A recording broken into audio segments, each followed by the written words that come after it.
they go.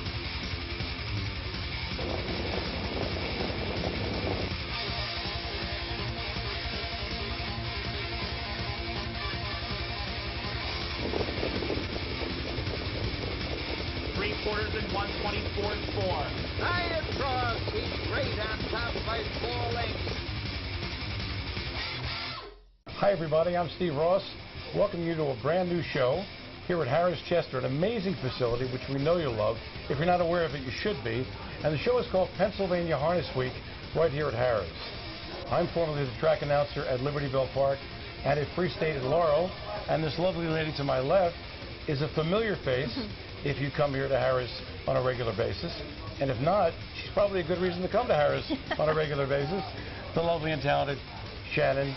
DiAntonio, hi. Hi. How are you? Good. Thank you for that introduction. That's what they give me the big money for. Nice pat on the back early on. No, you pick. This lady picks winners. I mean, on a regular basis. You follow her, you're making money. Nice. So what do we got today? We got good stuff on the card today, right? A lot of good stuff on the card today. Yeah, we're going to take a look at the Max Elite final. Final goes smart, $250,000. Basketball legend Sam Bowie drew post 8, but he's got a horse in the race before he cheats. Was that the greatest name? What a great name. Hey, what do we name this horse? Before He Cheats. Hey, what a concept. That's I like after that. the Carrie Underwood song, Before He Cheats. That's how the horse got named. Really? Yes. That was it, huh? And we'll take you back in time during our segment, which is called The Blast from the Past.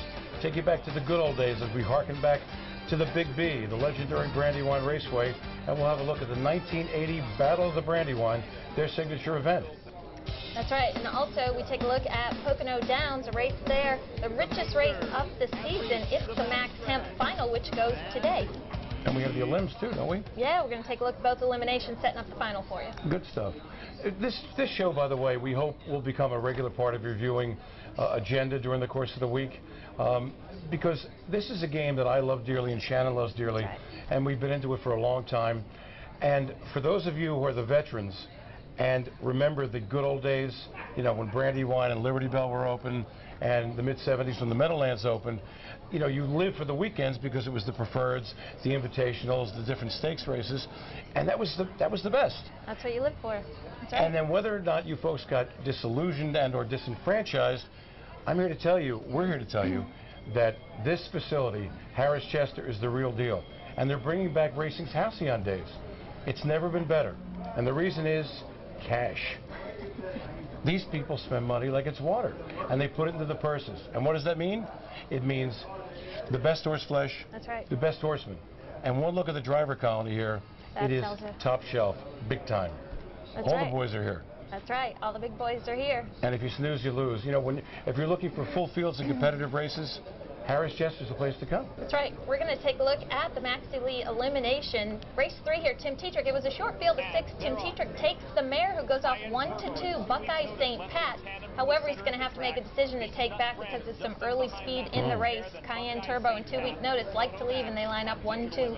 They race into the first turn, and it's Cayenne Turbo in front by a length and a quarter. 2 weeks' notice was pressing, but now drops into the pocket spot. Beechnut Brand is just behind those two. Then it's Buckeye St. Pat mid-pack and 4.5 lengths off the lead. Photomax is away second from last, and Digital Image looks to the outside from the back of the pack through an opening quarter, 26-4. They come past us for the first time, and it's Cayenne Turbo calling the shots. The lead is a length and a half from 2 weeks' notice in the pocket. Beechnut Brand continues to track from third. Buckeye St. Pat angles outwardly from 4 lengths away. Photomax is saving ground, and Digital Image picks up cover from last as they race into the bridge turn. Cayenne Turbo still leads at a length and a quarter from 2 weeks' notice, who continues along from the pocket. Buckeye St. Pat is making headway first over. She's 2.5 off the lead through a half of 56-1. Soft second quarter, 29-2. They straighten away for the trot up the backstretch, and Cayenne Turbo maintains a length lead. Buckeye St. Pat moves a closer second.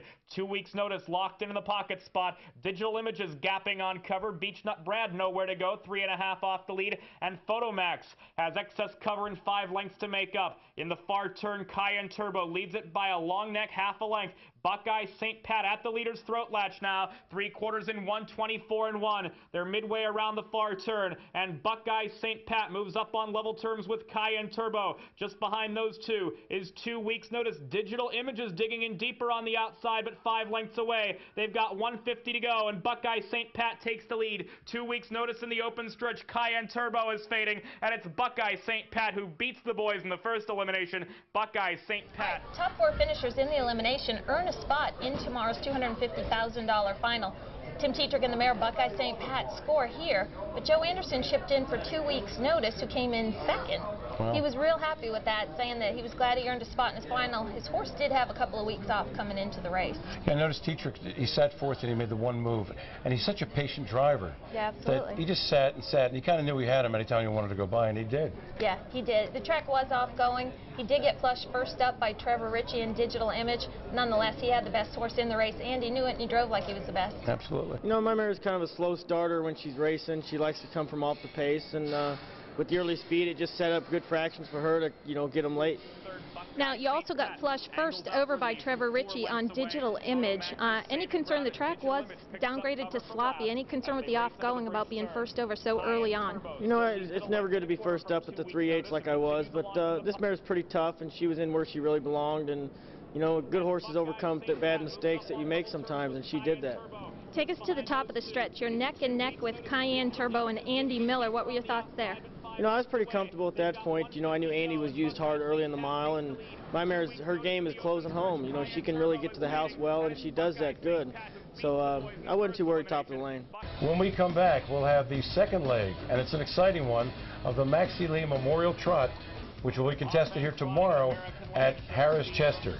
And we'll have a driver preview with Cat Manzi, one of the best, number 2 on the all-time list, right after these words. Stay with us.